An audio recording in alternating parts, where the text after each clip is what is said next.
Audience has always been very mature. Umbartha नावाची film आपल्या 1980s मध्ये बनवली होती, ज्या फिल्मच्या लेवल पर्यंत अजूनही बॉलिवूड पोहोचलेलं नाही. We've seen you doing character roles, main leads, sub lead, but now coming up with Gulabi. काय कसं conceptualization कसं झालं, काय how did you think about the script? मैत्री ही माझ्यासाठी has been one of the most important thing. कारण I think आपल्या सगळ्या रिलेशनशिप्समध्ये एकमेव एक असं रिलेशन आहे जे आपण स्वतः निवडतो, ती मैत्री असते. पुरुषांच्या मैत्री साधारण इझिली होतात. अनफॉर्च्युनेटली मी स्त्रियांच्या मैत्री इतक्या इझिली होताना पाहिलेल्या नाहीत. मला कायम असं वाटतं की का बरं यांच्या मैत्र्या होत नसाव्यात, की तुमची कुठल्याही एज ग्रुप मध्ये तुमची मैत्री होऊ शकते. विविध वॉक्स ऑफ लाईफ मधली लोक आपल्या आजूबाजूला असायला हवीत, कारण आपल्याला ते वेगळा दृष्टिकोन देतात आणि किती घट्ट मैत्री होऊ शकते. सो यारी दोस्ती जी आपण कायम म्हणतो पुरुषांमध्ये असतं, बरोबर, तर ते स्त्रियांमध्ये होऊ शकतं. आणि that's what Gulabi is about.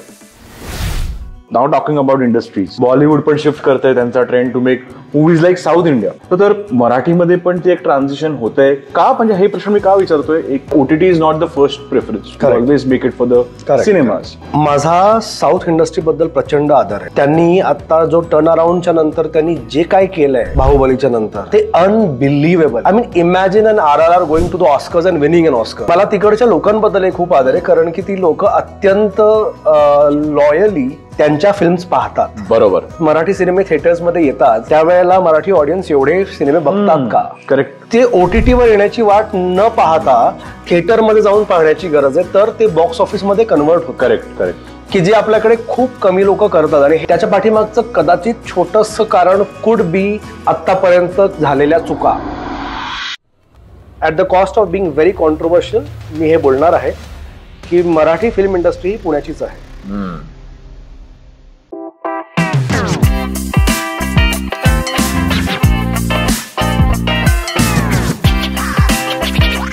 हाय अभ्यंग.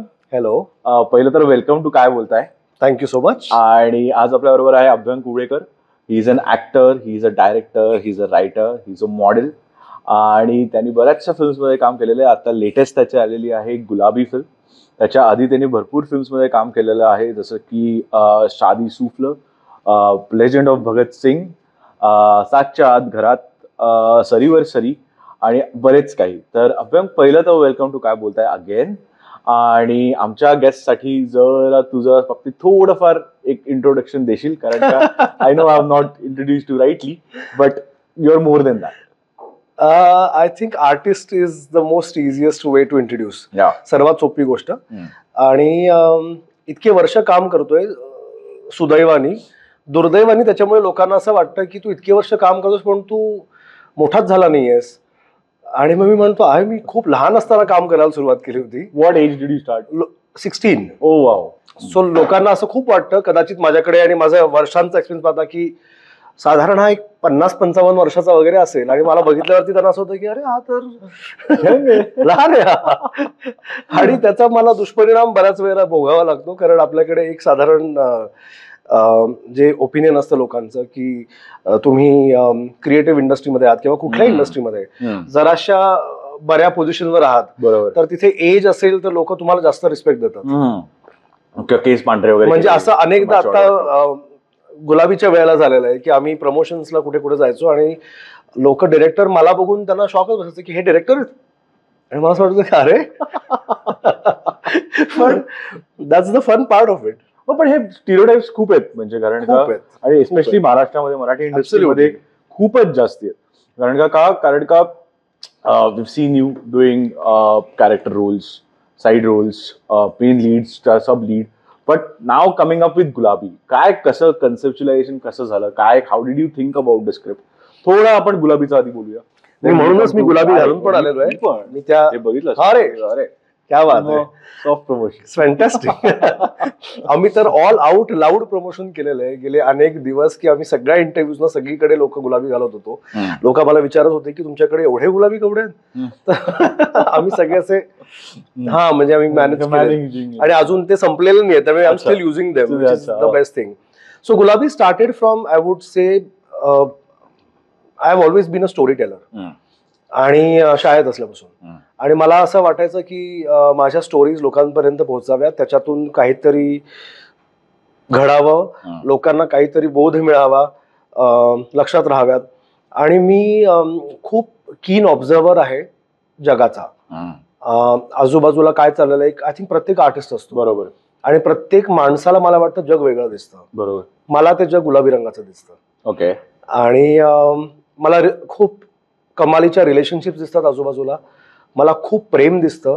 जरी आपण ज्या जगात आज वावरतो आहोत की जिथे सोशल मीडियाचं तुफान आहे, बरोबर, इतक्या प्रकारच्या नेगेटिव्हिटीज आहेत, एवढं काय काय चाललेलं आहे, तरीही मला अजूनही जगात मला होप दिसते, मला अजूनही प्रेम दिसतं.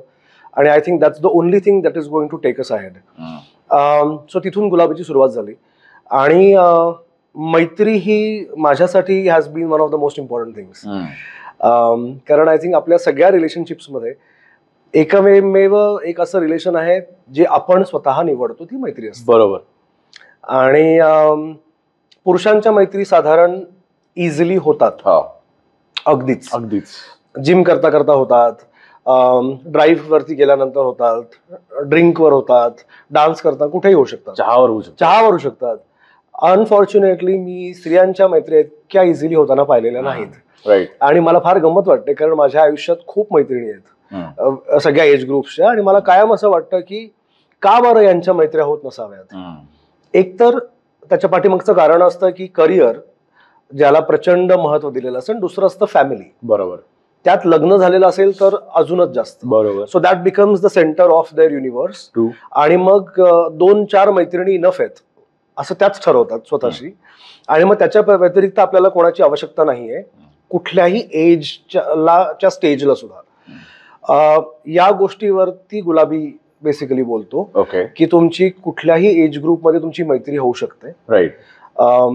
विविध वॉक्स ऑफ लाईफ मधली लोक आपल्या आजूबाजूला असायला हवीत कारण आपल्याला ते वेगळा दृष्टिकोन देतात.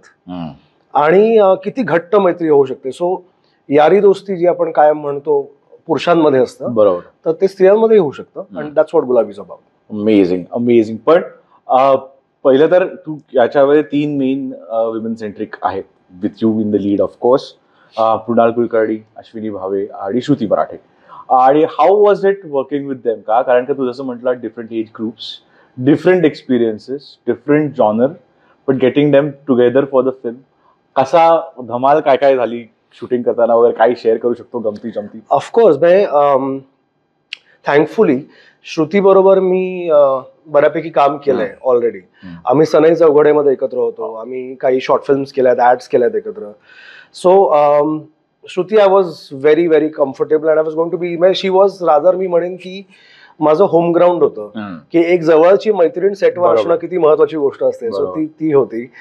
Mrinaltai has sort of been one of my mentors. तिच्या बरोबर मी करिअरची सुरुवात केली. अवंतिका माझी पहिली सिरियल होती. त्याच्यानंतर आम्ही काही ऍड्स केल्यात, काही इव्हेंट्स केलेत, सिरियल्स केल्यात अजून. सो तिच्याबरोबर काम करणं सोपं असणार होतं. अश्विनीताईशी मात्र माझी अजिबात ओळखही नव्हती कारण अश्विनीताई गेले 26 वर्ष अमेरिकेत राहते. ओके. आणि त्याच पिरियडमध्ये माझं करिअर घडलंय, you know, technically speaking. So she did not know me at all. आणि ती खूप मजेदार गोष्ट होती कारण आपल्या सगळ्यांसाठी Ashwini Bhave is such a heartbeat, right, such a legend. म्हणजे आजही तिच्या लिंबू कलरच्या साडीचे जोक्स होतात. आजही आपल्याला ती हिना मधली आठवते, यु नो, कदाचित सारख्या कमाल फिल्म मधली ती स्ट्रॉंग ऍक्ट्रेस आठवते. Right. When I went to meet her, to my surprise, she is such a sweetheart आणि इतकी such a student of cinema की ती लिटरली अभ्यास करत बसते. म्हणजे ती लिहूनच घेत होती काय, अच्छा, म्हणजे ती ऍक्च्युअली अभ्यास करायची. आणि ती फार मजेदार गोष्ट होती. दुसरं असं की फिल्म लिहितानाच मला कुठेतरी ही कॅरेक्टर दिसत होती की या तिघी असायला हव्यात. राईट. त्यामुळे मला असं होतं की नाही, दुसरं कोणी काम करूच शकत नाही. बरोबर. श्रुतीचा रोल तिलाच करायचा होता कारण ते लिहिताना माझ्या डोळ्यासमोर काही कॅरेक्टर्स होते आणि त्यांना सॉर्ट ऑफ मी ठेवूनच ती स्टोरी पूर्ण केली. So to say it is like a actors dream, right, की कधीतरी एखाद्या डिरेक्टरनी मला डोळ्यासमोर ठेवून लिहिलेला रोल आहे. सो तसं मी त्यांना सांगितलं आणि त्या तिघींनाही खूप आवडलं आणि वर्किंग वॉज फॅन्टॅस्टिक. मला असं खूप वाटत होतं, यु नो, आय थिंक आपण सगळे कायम स्वतःला थोडंसं अंडर एस्टिमेट करत असतो. स्पेशली तुम्ही जर खूप जेन्युइन आहात ऍब्सोल्युटली. आणि खूप हंबल आहात तर तुम्ही खूप स्वतःला अंडर एस्टिमेट करत असता. सो मला असं फार वाटत होतं की बापरे काय होणार आहे सेटवरती, आणि I hope I am able to do it. फक्त पहिल्या दिवशी आमचं फोटोशूट होतं, लुक डिझाईनचं फोटोशूट होतं, आणि तो एकच दिवस होता की ज्या दिवशी मी खरंच घाबरलो होतो. कारण मला असं होतं की ओ गॉड, कारण these are 3 legends of their own generations, आणि putting them in one box together could be anything. खरं. आणि थँकफुली मृणालताई आणि अश्विनीताई मैत्रिणी आहेत. श्रुती आणि मृणालताईंनी काम केलं एकत्र, पण त्या मैत्रिणी अशा नाही आहेत. बरोबर. कारण अश्विनीताई तिकडे असते ऑब्व्हियसली. पण ते फर्स्ट डेला मी त्यांना पाहिलं आणि it was a dream come true.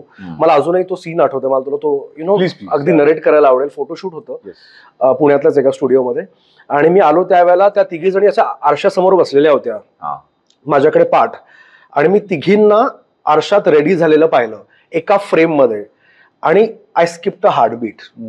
कारण एकतर इतकं सौंदर्य, बरोबर, इन वन फ्रेम, आणि to see these big stars together, I was like my god, and this is my film.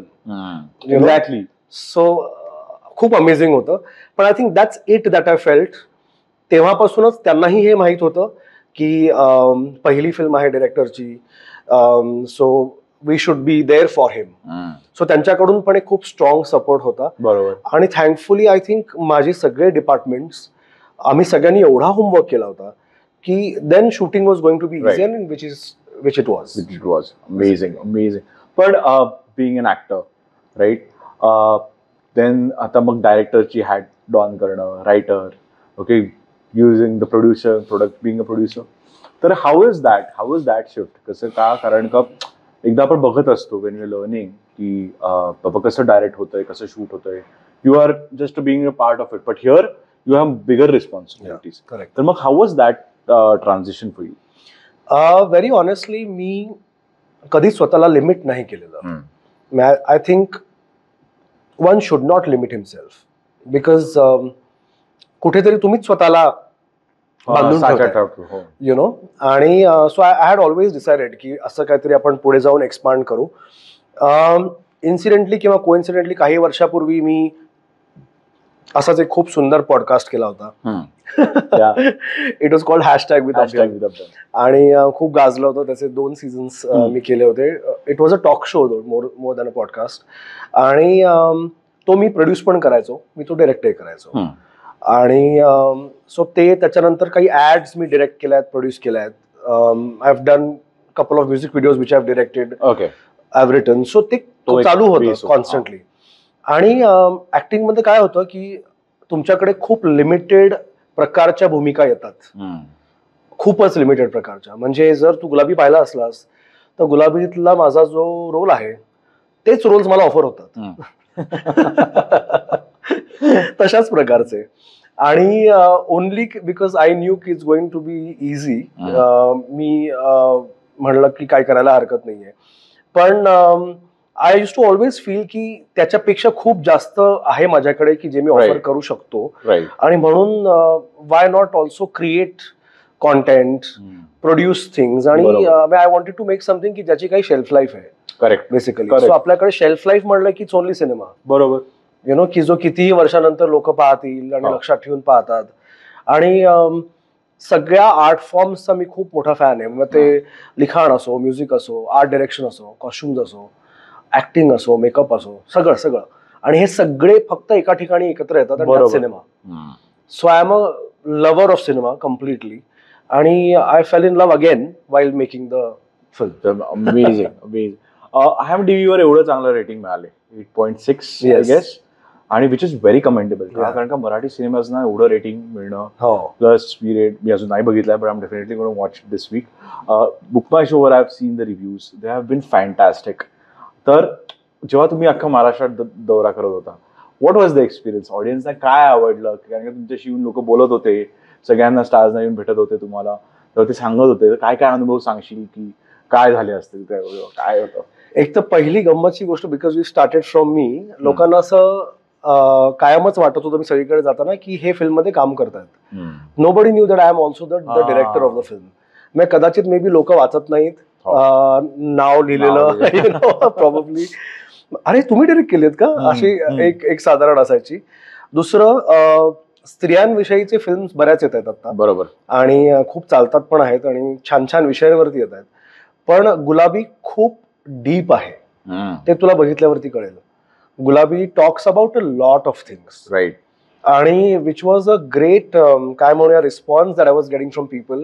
लोकांनी हे येऊन सांगणं की आमचा आयुष्याकडे बघायचा दृष्टिकोन चेंज होतो आहे, किंवा रिपीटेड ऑडियन्सना भेटलोय मी की जे आम्ही 2 दिवस मे बी एखाद्या सिनेमा हॉलला व्हिजिट करायला गेलोय, तिथे आलेले आहेत आणि मला एखाद्या काकू म्हणतात की मी काल आले होते, आज परत आलीये आणि आज मी माझ्या दोन्ही मुलींची पण तिकीट काढली आणि त्यांना उद्या पाठवते. हे किंवा स्वतःच जगणं, स्वतःला कसं आलं पाहिजे, अशा छोट्या छोट्या, विदाउट गिव्हिंग एनी स्पॉयलर्स, अशा छोट्या छोट्या गोष्टींवरती लोकांच्या प्रतिक्रिया येत होत्या की ज्या फार कमालीच्या होत्या. राईट. आणि इट इज कॉन्स्टंट, म्हणजे ते अजूनही कॉन्स्टंट सुरू आहे, विच इज अनबिलिव्हेबल.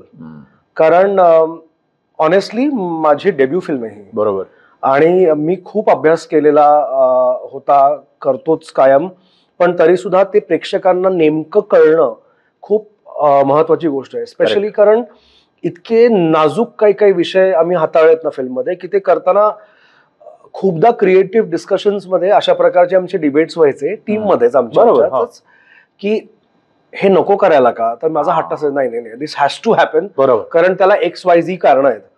तर ती XYZ कारण प्रेक्षकांना कळली आहेत, and that is I think the success of the film. But do you think audience हा जास्त आता मच्युअर झालाय डेफिनेटली पूर्वीपेक्षा? डेफिनेटली, का विथ कमिंग ऑफ OTTs आणि एवढं युट्यूब वगैरे सगळं कन्झ्युम करतात लोक, स्पेशली द मराठी ऑडियन्स, का? कारण का आपली मराठी फिल्म आहे. I think Marathi audience has always been very mature. म्हणजे मी माझ्या हिंदीतल्या फिल्म फ्रेंड सर्कल मधल्या लोकांना कायम सांगत असतो की उंबरठा नावाची फिल्म आपण 1980s मध्ये बनवली होती, ठीक आहे, की जी एक लँडमार्क फिल्म आहे, स्मिता पाटील, ज्या फिल्मच्या लेवल पर्यंत अजूनही बॉलिवूड पोहोचलेलं नाही, ठीक आहे. त्या काळात एक स्त्री स्वतःचं घर सोडून जाते, ती काय काय करते, कुठल्या कुठल्या गोष्टींना ती जस्टिफाय करते. आत्ता Bollywood is reaching there. So Marathi has always been very author backed. फक्त त्या मधनं लाटा येतात कॉमेडीच्या किंवा अशा काहीतरी असतात, पण इव्हेंच्युअली आय थिंक मराठी फिल्मच्या रसिकांना गाभा असलेल्या फिल्म्स बघायला जास्त आवडतात. बरोबर, हे डेफिनेट आहे. बघ, नाव टॉकिंग अबाउट इंडस्ट्रीज, जसं तो बॉलिवूड मेन्शन केलं, हिंदी सिनेमामुळे येतं ना, साऊथ इंडस्ट्री, कारण का पुष्पा हॅज जस्ट रिलीज, आणि देन दिस होल मॅडनेस जे चाललेलं आहे की आता बॉलिवूड पण शिफ्ट करतंय त्यांचा trend to make movies like South India. Correct. आणि मी एक राणा डुगुबट्टीचा एक इंटरव्ह्यू बघत होतो की तो म्हणतो 10 वर्षापूर्वी तो असं म्हणतो त्या इंटरव्ह्यूवरला की तुम्ही हसायचात ना साऊथ इंडियन फिल्म्सवर. तो म्हणला हो, तुम्ही काय साऊथ इंडियन फिल्म आहे, टाइमपास आहे, आप देखो आप बोल के दिखा म्हणे. तर त्यांनी त्यांचे एक लेवल वर घेऊन केले. फॉर एक्झाम्पल लेट्स से की बाहुबली वगैरे पासनं दॅट स्टार्टेड. सेम थिंग आता हिंदीत बघतोय आपण, तर मराठीमध्ये पण ते एक ट्रान्झिशन होतंय का? म्हणजे हे प्रश्न मी का विचारतोय, एक तर फिल्मच्या प्रोडक्शन व्हॅल्यू किंवा story everything that goes up, plus main काय की pulling the audience to the theatres. कारण का OTT is not the first preference, always make it for the cinemas. मग ह्या गोष्टीनं तू कसं बघतोस? माझा साऊथ इंडस्ट्री बद्दल प्रचंड आदर आहे. त्यांनी आता जो टर्न अराउंडच्या नंतर त्यांनी जे काय केलंय बाहुबलीच्या नंतर, ते अनबिलिव्हेबल आहे खरंच, यु नो. आणि स्टोरी टेलिंग असो, म्हणजे there is nothing that you can laugh about. I mean imagine an RRR going to the Oscars and winning an Oscar. Unreal होतं म्हणजे ते. म्हणजे हू वुड हॅव इमॅजिन की ऑस्कर्स मध्ये एका इंडियन गाण्यावरती कोणीतरी नाचतील, कोणीतरी परफॉर्म केलं जाईल. सो प्रचंड आदर आहे मला त्याबद्दल. मला तिकडच्या लोकांबद्दल खूप आदर आहे, कारण की ती लोक अत्यंत लॉयली त्यांच्या फिल्म्स पाहतात. बरोबर, correct, which is a very important. Absolutely. आपल्याकडे महाराष्ट्रात एकच माझी तेवढी खंत आहे की ज्याला आपण काहीच करू शकत नाही, कारण दोन्ही इंडस्ट्रीज एका राज्यात आहेत. बॉलिवूड आणि मराठी इंडस्ट्री. सो तिथेच डिव्हिजन होतं यु नो. आणि एकीकडे कदाचित 500 कोटीचं बजेट आहे, कारण तुम्हाला नॅशनल इंटरनॅशनल रिलीज मिळणार आहे. एकीकडे कदाचित 5 कोटीचं बजेट आहे, कारण तुमची फक्त एका राज्यात, कारण रिकव्हरी पण असते. बरोबर. म्हणजे तुम्ही 500 करोडची तुम्ही मराठी फिल्मही बनवाल, पण ती किती लोकांना समजेल? करेक्ट. कारण ती भाषा अगदी कितीही आपण अभिजात भाषा म्हणलं तरीही ती इट्स अ रिजनल लँग्वेज. आणि माझा भाषेवर प्रचंड मला आदर आहे, प्रचंड प्रेम आहे यु नो मराठी भाषेबद्दल. पण तरी सुद्धा कंप्लेंट फक्त एवढीच आहे की आपल्याला जेव्हा मराठी सिनेमे थिएटर्समध्ये येतात त्यावेळेला मराठी ऑडियन्स एवढे सिनेमे बघतात का? Correct correct. त्याच्या पाठीमागचं कदाचित छोटंसं कारण कुड बी आतापर्यंत झालेल्या चुका, की आपण त्या प्रकारचं ऑडियन्स क्रिएटच करू शकलो नाही. करेक्ट. कारण आपण नाही तसं कॉन्टेंट क्रिएट केलं सातत्याने, की जे करत राहण्याची अत्यंत आवश्यकता होती. बरोबर. आपल्याकडे कायमच मराठीमध्ये स्टोरी फिल्मचा हिरो होता. ठीक आहे. साऊथ मध्ये हिरोइझम आहे. करेक्ट. म्हणजे they worship actors you know. आपल्याकडे तसं हिंदीत होतं, मराठीत नाही झालंय. म्हणजे जरी आपल्याकडे कमालीचे ऍक्टर्स यु नो आहेत, येऊन गेलेत, लेजेंड्स आहेत, तरीही आजही आपल्याकडे फिल्मच्या स्टोरीलाच महत्व जास्त दिलं जातं. राईट. काय आहे ते मे बी बिकॉज आपल्याला नाट्य संस्कृती आहे, त्यामुळे आपण त्याच्यातून येतो. मग आपण नाटकाशी फिल्मला कम्पेअर करतो. पण एक कलाकृती म्हणून त्याच्याकडे मला वाटतं जास्त प्रेम देणं गरजेचं आहे. पण आता definitely I see things getting better. कारण फॉर एक्झाम्पल गुलाबी सारखी फिल्म, आणि Gulabi is an intelligent film. Okay. Gulabi असा नाही की तुम्ही बघितलात आणि हा हा वा वा वा हा हा असं करून. It makes you think. तुम्ही ती फिल्म घेऊन परत जाणार आहात. बरोबर. तुम्ही ती कदाचित परत बघणार आहात. तुमचा आजूबाजूच्या स्त्रियांकडे बघण्याचा दृष्टिकोन चेंज होणार आहे. राईट. तुमचा स्वतःकडे बघायचा दृष्टिकोन चेंज होणार आहे. राईट. तुम्हाला कदाचित असं वाटणार आहे की मी हे केलंय का कधीतरी, I shouldn't have done that. अरे कदाचित मे बी त्याला वेगळं वाटत असेल काहीतरी. सो त्या प्रकारच्या फिल्म्स येत आहेत. आणि ती ऑफकोर्स बनवताना मला त्याला काय म्हणते, म्हणजे औषध कसं असतं ना, की औषध कितीही कडू असलं तरी त्याला शुगर कोट केलं ना की माणसं खातात. बरोबर. तर ते औषध नाहीये. पण मला ती असं करायचं होतं की ते एंटरटेनमेंट मध्ये इतकं छान जायला पाहिजे की आपण काय प्रीच करत नाही आहोत, काही प्रमोट करत नाही आहोत, पण ज्याला जे घ्यायचं ते तो सटली त्याच्यातून काहीतरी जाईल कुठेतरी आणि ते लोकांना कळणार आहे. तर ते घडतंय. मग कदाचित नटसम्राट सारखी फिल्म असो की जी एवढी ऑथर बॅक्ड होती, किंवा Katyar Kaljat Ghusli is one of my most favourite films of all times, की ज्यांनी I think Subodh who is a dear friend प्रूव्हच केलं की कुठे क्लासिकल म्युझिक नाही का, खरं दाखवूया चला लाईक दॅट. आणि त्या फिल्मनी अनेक लोकांची करिअर्स घडवली आहेत, यु नो म्युझिकल करिअर्स घडवली, की विच इज अमेझिंग. सो तशी एखादी फिल्म असू शकते, किंवा वेड सारखी एखादी फिल्म असू शकते की जी कमाल होती, म्हणजे I loved it. Sairat also for that matter. कितीतरी अशा छान छान कलाकृती आल्या आहेत आणि अत्यंत मिनिंगफुल फिल्म्स आहेत या सगळ्या. गुलाबजाम नावाची एक फिल्म मला प्रचंड आवडली होती, सोनाली कुलकर्णीची. सो अशा काही फिल्म्स येत आहेत. पण मी तेच म्हणतो की ते OTT वर येण्याची वाट न पाहता थिएटरमध्ये जाऊन पाहण्याची गरज आहे, तर ते बॉक्स ऑफिसमध्ये कन्वर्ट होतं. Correct correct. की जे आपल्याकडे खूप कमी लोक करतात. आणि हे आम्ही सतत थिएटर्समध्ये सांगत होतो लोकांना की तुम्हाला फिल्म किती आवडते हे तुम्ही पहिल्या आठवड्यात जर प्रेम दाखवलं तर ती film second third fourth week पर्यंत राहते. बरोबर. दॅट्स बरोबर. आणि का, कारण का कॉम्पिटिशन केवढी, of course, because you release thankfully at least आता एक 3 weeks it's in the theatre.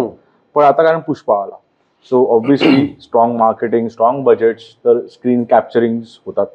म्हणजे अगदी इंटरस्टेलरला नाही रिलीज करू दिलं रे पुष्पानी, म्हणजे of course that was a report of IMAX, त्याला रिलीज नाही करू दिलं. So when all this things come in play, तर मग OTT गेम कसा असतो मग, then how does the OTT, का कारण का मे बी चल 1 month of film works very well, okay, then do you like shift to OTT, का हे आधीच सगळं डिसाइडेड असतं, how does it work? So ideally हे आधीच डिसाइडेड असतं, पण it also depends on the फेट ऑफ द फिल्म. ठीक आहे. कधी कधी असंही होतं की आता म्हणजे या माध्यमातूनच मी ती गुड न्यूज द्यायला हरकत नाही, कारण ही पहिलीच मुलाखत मी फिल्मच्या रिलीजच्या नंतर करतोय, की गुलाबीच्या बद्दलची जी हवा क्रिएट झाली आमच्या PR ऍक्टिव्हिटीज म्हणून, ती एवढी जास्त होती की लोकांचं आम्हाला हे आलं होतं की या फिल्मला OTT वरती जर तुम्ही लवकर आणलं तर आम्हाला ती लवकर बघायला आवडेल, before the euphoria dies. Correct basically.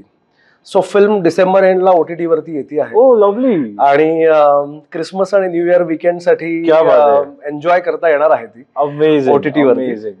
आणि हे त्यांच्याकडून आलं की आपण हे असं करूयात का, कारण इट्स अ लॉंग विकेंड, मग त्यावेळेला लोक बिंज वॉचिंग करतात, सगळे घरात असतात, वेळ असतो. So we were like okay, कारण आम्ही मिड जॅनचा विचार करत होतो, मिड जॅन एंडचा. मी म्हटलं ठीक आहे, but sounds good, interesting. So त्यावेळेला डेफिनेटली OTTचा, आणि OTT is very convenient, there is no doubt about it. True.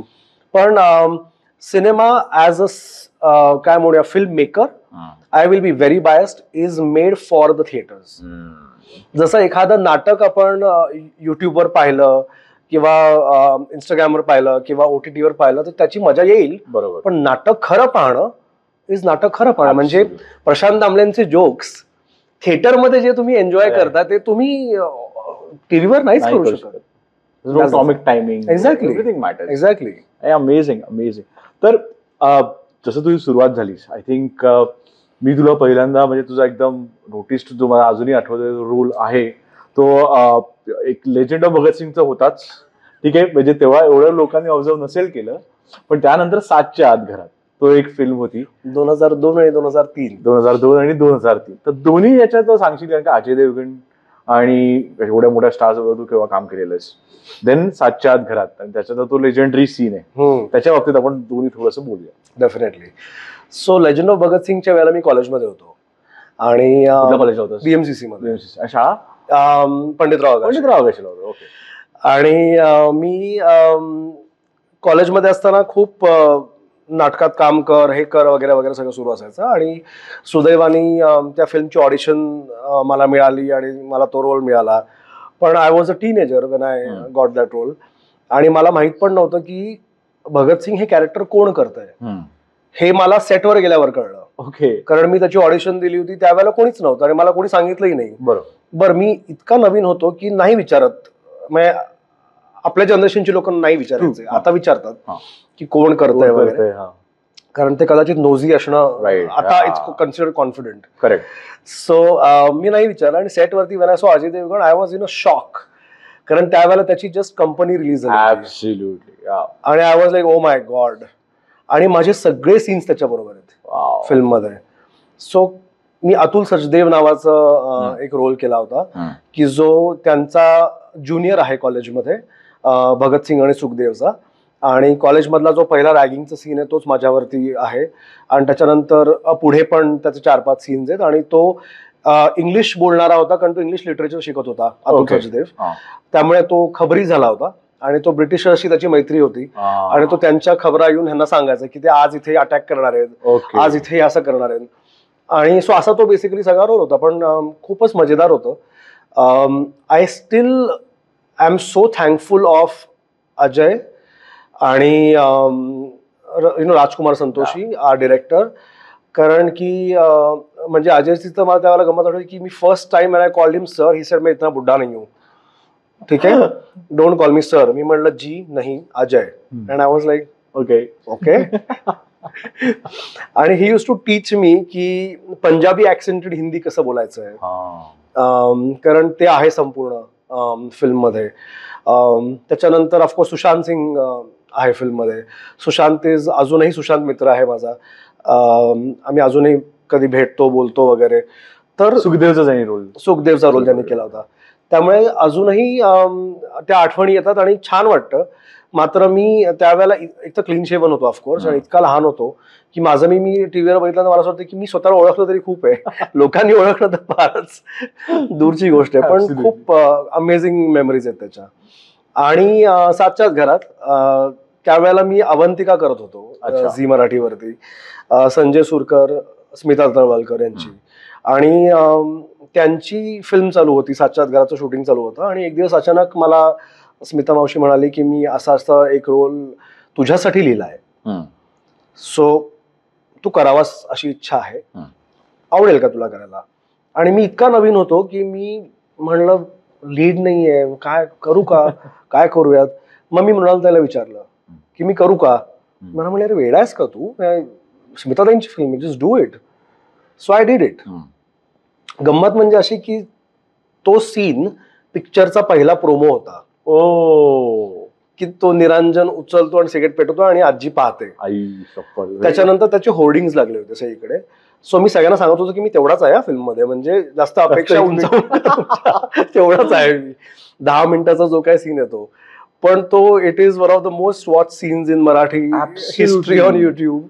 त्याला त्या सीनला स्क्रीन अवॉर्ड मिळालं, त्याला नॅशनल अवॉर्ड मिळालंय, बरंच काय काय काय काय झालंय. आणि as life has it, Suhas मावशी आत्ता गुलाबीमध्ये आहेत आणि आम्ही सेटवरती कायम या आठवणी काढायचो. कारण त्यावेळेला मी इतका नवीन होतो आणि सुहास मावशी was the legend at that point of time also. त्यांनीही त्यांच्या मुलाखतीमध्ये बऱ्याच ठिकाणी सांगितलं की मी तेव्हापासून ओळखते त्याला आणि मला माहित होतं की तो काहीतरी असं लिहिणार वगैरे वगैरे वगैरे. So it's amazing. पण तो सीन एवढा इंटेन्स होता and it was so early in the time का, कारण काय 2002 मध्ये तू म्हटलं 2003 रिलीज इन 2003-04 आय गेस. आणि मी 8वी-9वीत होतो तेव्हा when this got released. आणि we had gone to the theater आणि मी तो movie, because the movie was amazing. It was a very incident. आणि त्याच्यात हा सीन म्हणजे the showing a party culture, nobody expected that. तुला जेव्हा हा सीन नरेट केला, what was your thinking, काय कसं करू शकतो, काय आपल्या मराठी याच्यात किंवा आपल्या मराठी निरांजनाचं काय महत्व आहे, असं आपण कधीच करू शकणार नाही. पण तेव्हा you have to play that. आणि मग त्यानंतर मग ते ओरडतात सगळ्यांना की काय तुमची संस्कृती, काय कुठे वेस्टर्नाइज होत चाललंय. So how is your reaction to that? एकतर माझं स्मिता मावशी आणि संजय काकांवरती प्रचंड प्रेम होतं आणि त्यांचंही माझ्यावरती होतं. म्हणजे मला स्मिता तवलकरांचा ब्लू आईड बॉय म्हणलं जायचं, कारण मी त्यांच्या प्रत्येक प्रोजेक्टमध्ये असायचो. So when she narrated me the scene, I was in a shock, कारण it was way ahead of its time. आणि मला असं होतं की बापरे. मग मी स्टोरीचा वन लाईनर ऐकला होता आणि मला असं झालं होतं की अरे हे इंटरेस्टिंग ठिकाणी येणार आहे आणि हे मजा वाटणार आहे आपल्याला शूट करायला. पण शूट करताना मात्र आमची वेगळीच मजा होती, कारण I am not a smoker आणि मी देवासमोर निरंजन लावणारा माणूस आहे, जरी दिसत नसलो तरी.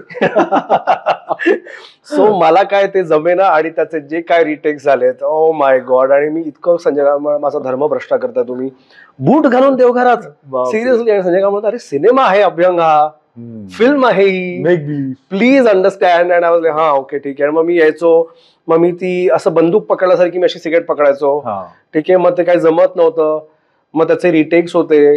असं आम्ही करत करत करत करत फायनली प्रॅक्टिस करून फायनली वी गॉट इट. पण जेव्हा तुम्ही फिल्म मध्ये पाहिला आणि त्याच्यानंतरचे सुहास मावशींचे सगळे डायलॉग्स ते मी शूटिंग करतानाच ऐकलेले होते, ते इतके सुंदर लिहिलेले आहेत आणि त्याला इतका गहिरा अर्थ आहे बेसिकली की ते I felt very lucky that I was able to portray that character. Amazing. आणि गंमत असं आहे की अजूनही लोक मला ओळखत नाहीत, म्हणजे थँक गॉड. मी फिल्मच्या, मला आठवतंय की एका स्क्रीनिंगला गेलो होतो सातच्या घराच्या प्रभातला, आणि माझ्या आजूबाजूला बसलेला बॅकग्राऊंड काय नालायक मुलगा आहे, भेटला तरी कानाखालीच खाईल. मी असं होतो, चांगली पावती, मी असा होतो, म्हणजे मला ओळखलं नाही तुम्ही, याचा आनंद होतो. ऍक्टर पावती चांगली आहे ना, त्यांना तू कन्व्हिन्स झाला. ऍब्सोल्युटली नाही मुलगा म्हणून.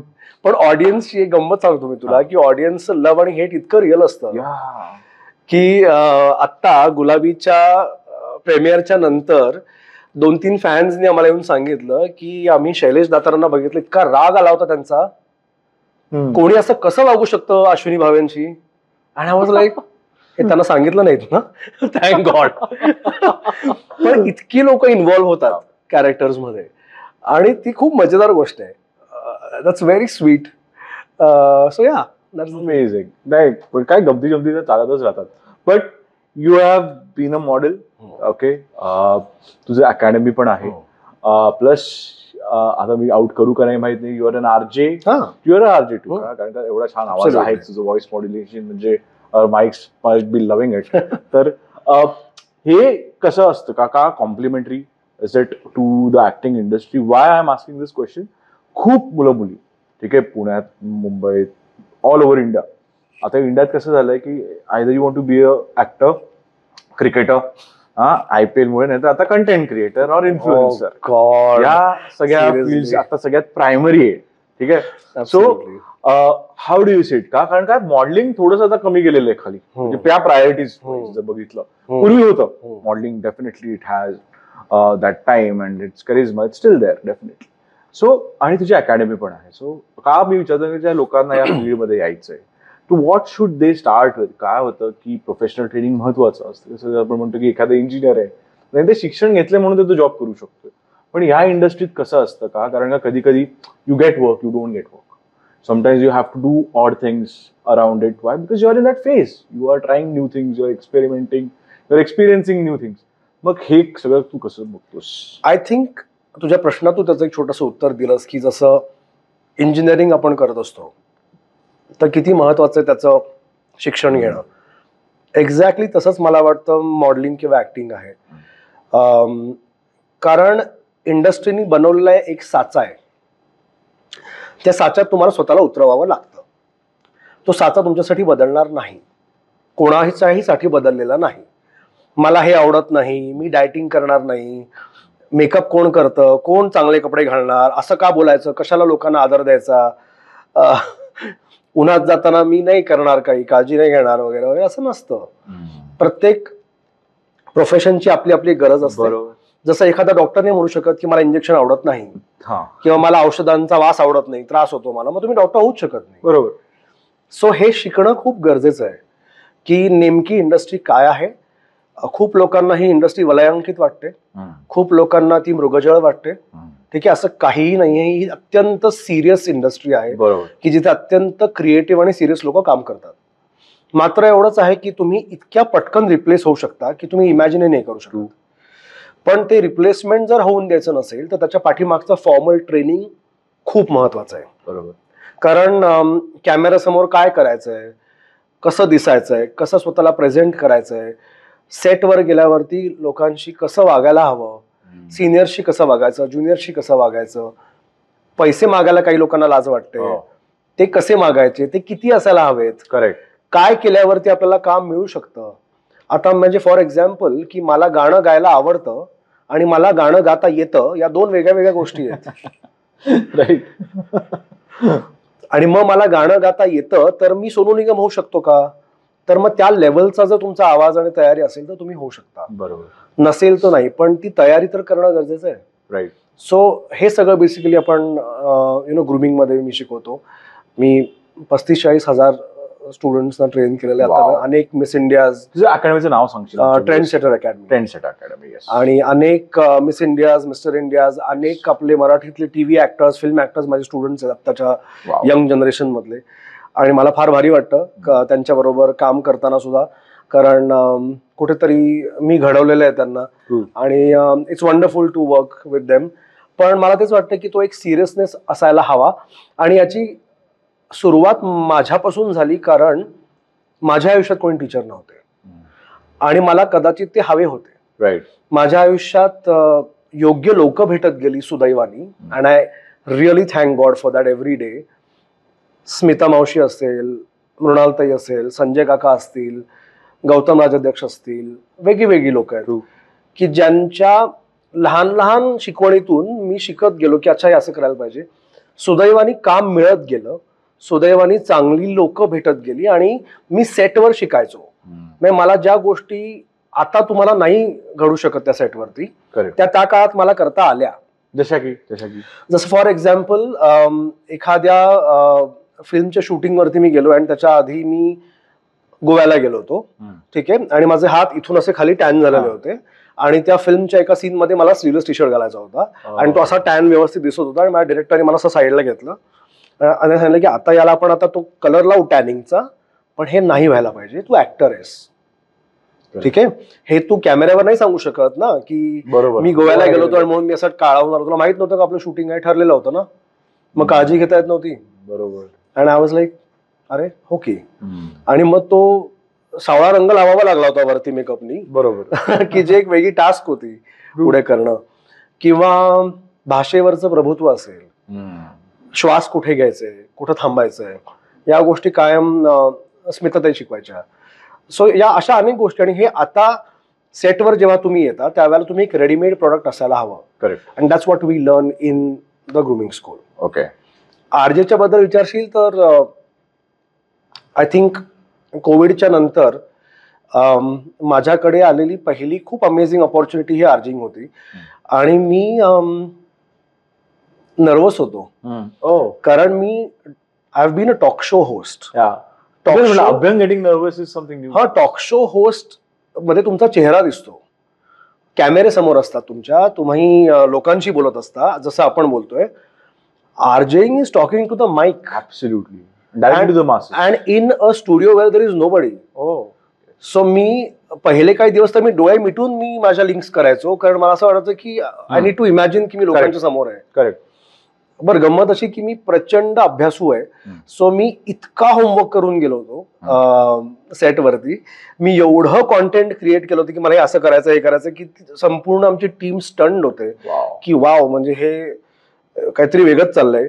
आणि खूप आवडलं लोकांना, ते खूप गाजलं. ते 1 वर्ष करत होतो. I was the number 1 RJ. आणि रेडिओ का पोस्ट बॉय अभ्यंग असं त्याचं नाव होतं. हिंदी शो होता. So it was fun. It was 17 cities मध्ये मिर्ची लव्ह.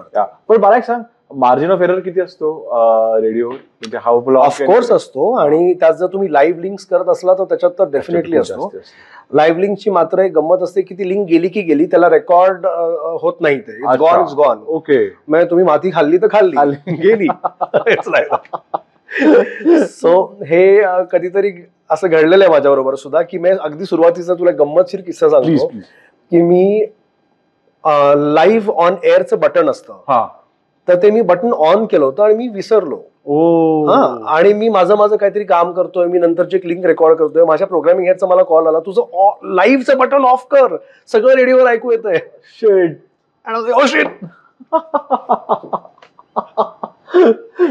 अमेझिंग. आणि गाडी चालू आहे आणि मध्येच माझा आवाज येतोय वगैरे करतोय की हा नाही चुकलं आपलं, परत एकदा करूया वगैरे. हे सगळं लोक ऐकतात बरं का. आणि लाईव्ह ऑन एअर, इमॅजिन. अगदी फर्स्ट टाइम आम्ही इतका हसलो त्याच्यात, असं होतं की ओ गॉड. आणि नर्वस अशासाठी होतो कारण रेडिओमध्ये इतके महारथी आहेत, रेडिओचे सगळे आरजेस, आणि most of them are my friends.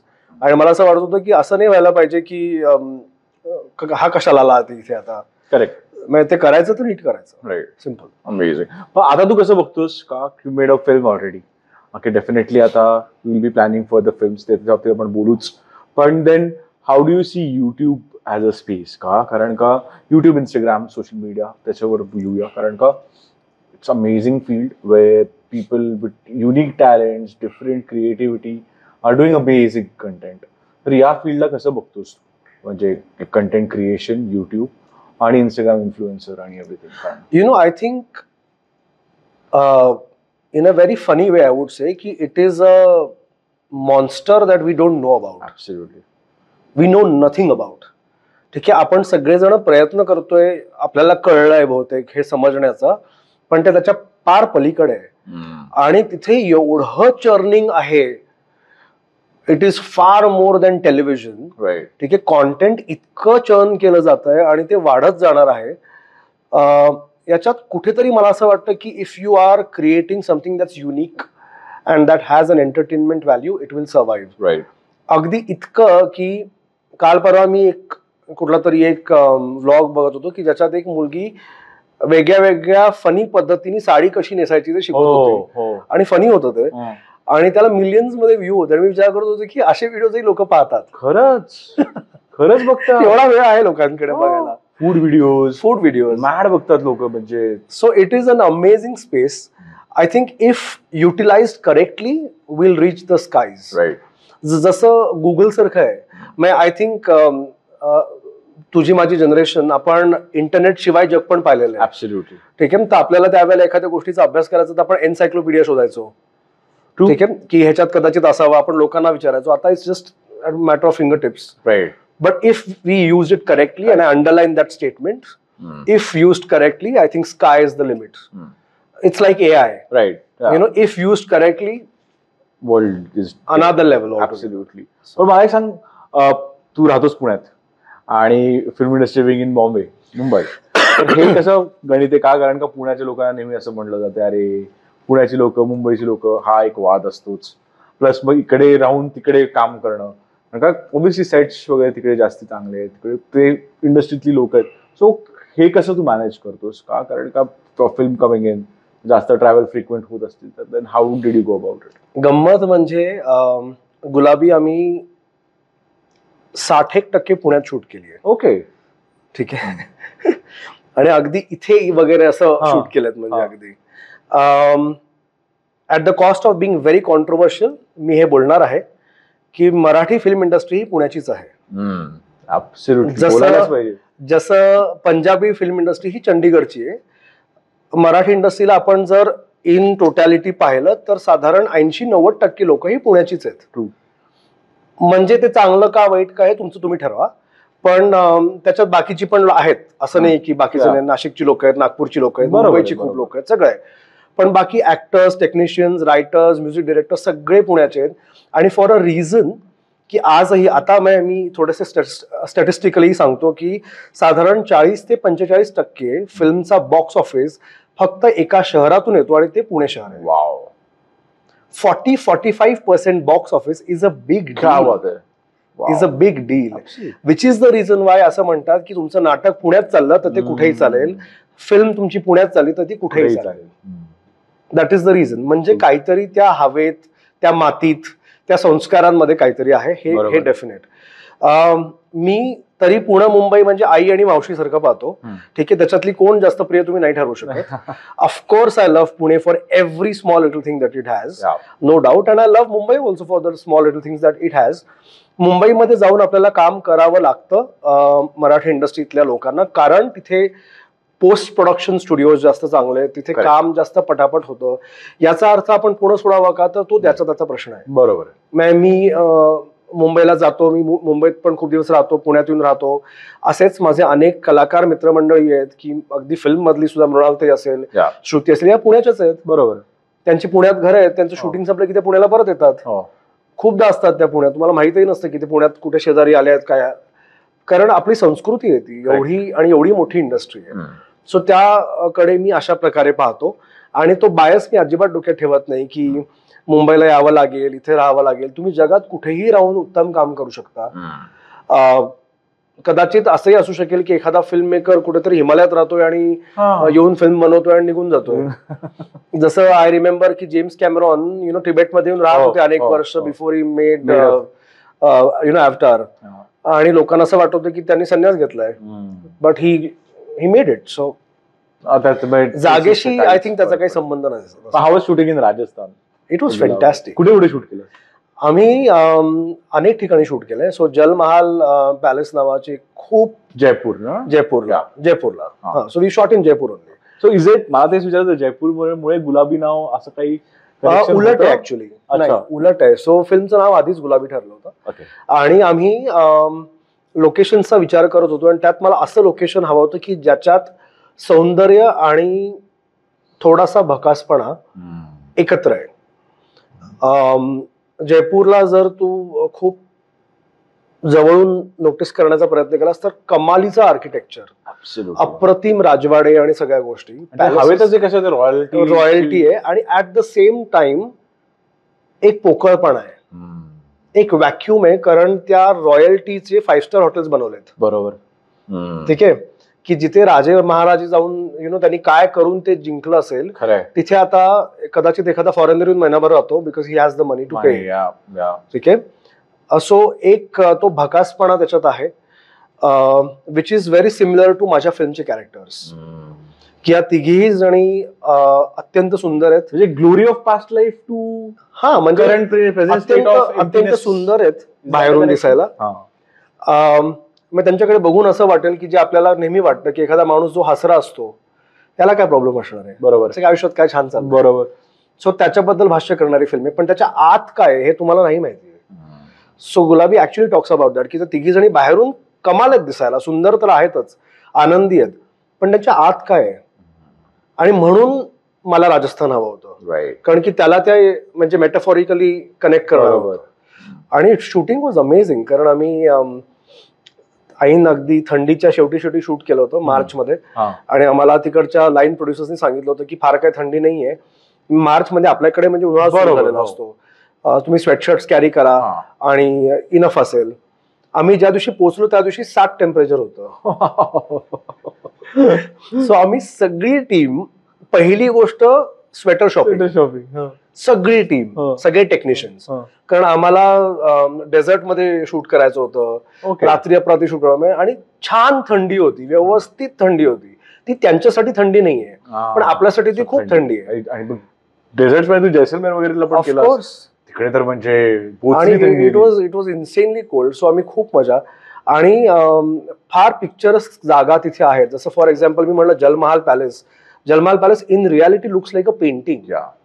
रस्त्यावरून जाताना असं ते मोठ्या लेकच्या मध्ये ते कसं पॅलेस म्हणजे असं वाटतं की हे काय. आणि हे गंमत मला अशी वाटते की आजपर्यंत राजस्थान कुठल्याही मराठी फिल्म मध्ये आलेलं नाही. Absolutely not. आणि या प्रकारचे बॅकग्राऊंड वगैरे कधी आले नाही. So that was the best part of bringing it into the film. Amazing. तो एक एक्सपिरियन्स वेगळाच होता. मग आता फ्युचर प्लॅन्स काय अभ्यंग? What are we going to see more from? What can we expect in the coming years from you? So I am a child of cinema आणि I have fallen in love with that again. So जसं असतं ना की आपण कदाचित प्रवासात असतो आणि आपण ज्या ज्या गोष्टी सापडत जातील हे माझं असं करत जातो आणि मग फायनली एखाद्या डेस्टिनेशनला पोहोचल्यासारखं वाटतं.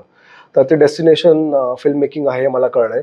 कारण की हे अत्यंत एक्झॉस्टिंग आणि एक्झिलरेटिंग आहे, खूप दमवणार आहे, खूप काम त्याच्या पाठीमागे जातं, but it's very satisfying. Right.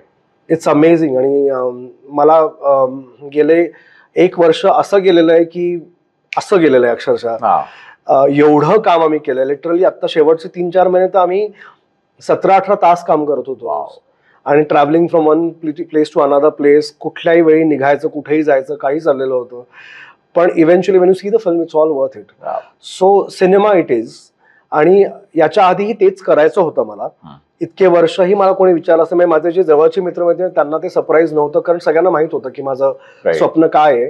पण एकदम तुम्ही नाही पोचू शकत ना तिथपर्यंत. ते एक वाटा आहेत त्याच्या, त्या वाटाने जावं लागतं. प्रत्येकाच्या वाटा वेगळ्या असतात. बरोबर. आणि मी जे काय शिकत आलोय आतापर्यंत ते सगळ्याचा फायदा मला त्या फिल्ममध्ये डेफिनेटली झालेला आहे बनवण्यात. So that's definitely one thing. आणि सेकंडरी ऑफकोर्स ऍक्टिंग करत राहीन जोपर्यंत चांगले रोल्स मिळत राहतील किंवा मला असं वाटतं की ओके अजून मी काहीतरी करू शकतोय.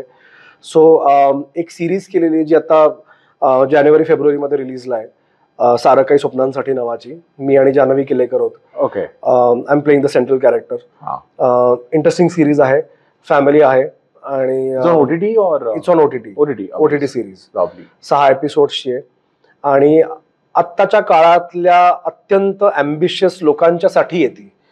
EMI जनरेशनच्या बद्दल बेसिकली महत्वाचा टॉपिक काय काय काय घडतं आणि काय व्हायला पाहिजे. Absolutely. So that is immediately next. Amazing. आपला क्विक एक रॅपिड फायर आहे. बापरे. अँड कॉफी हॅम्पर मिळतो का? कॉफी हॅम्पर नाही आपल्याकडे अजून. चहा मिळेल. तर अभ्यंग चहा का कॉफी? चहा. अभ्यंग ऍज डायरेक्टर और एन ऍक्टर? डायरेक्टर. तुझी आवडती एक मराठी फिल्म आता ऑल टाइम? गुलाबजाम. आवडती हिंदी फिल्म मधली? हिंदी फिल्म जिंदगी ना मिलेगी दोबारा. ओके. आणि आवडती हॉलिवूडची film? The holiday. Okay. Favourite actor? Any. Shahrukh Khan. Marathi मधलं? सुबोध भावे. Favourite actress? हिंदीतली माधुरी दीक्षित. मराठीत 2 आहेत. I split it. मोठी सोनाली कुलकर्णी आणि मृणाल कुलकर्णी. अमेझिंग. सगळ्यात आवडता तू केलेला फिल्म अपार्ट फ्रॉम गुलाबी आतापर्यंत? मी काम केलेली फिल्म? बापरे, इंटरेस्टिंग क्वेश्चन.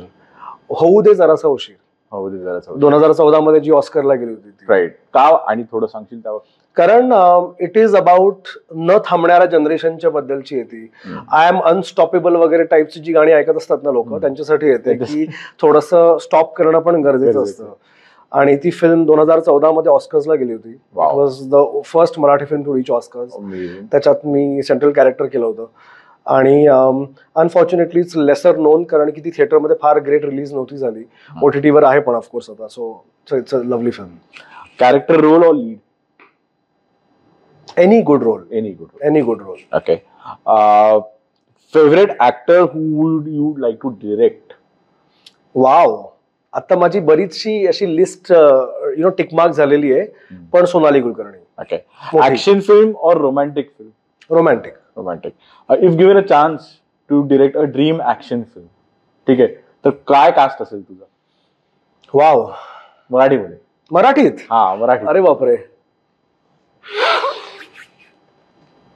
आता एका कशाची तरी तयारी चालली आमची, तर ते करता करताच आम्हाला असं झालं की कोण आता कास्ट करायला पाहिजे याच्यात. आय थिंक कश्मीर महाजनी, वंडरफुल.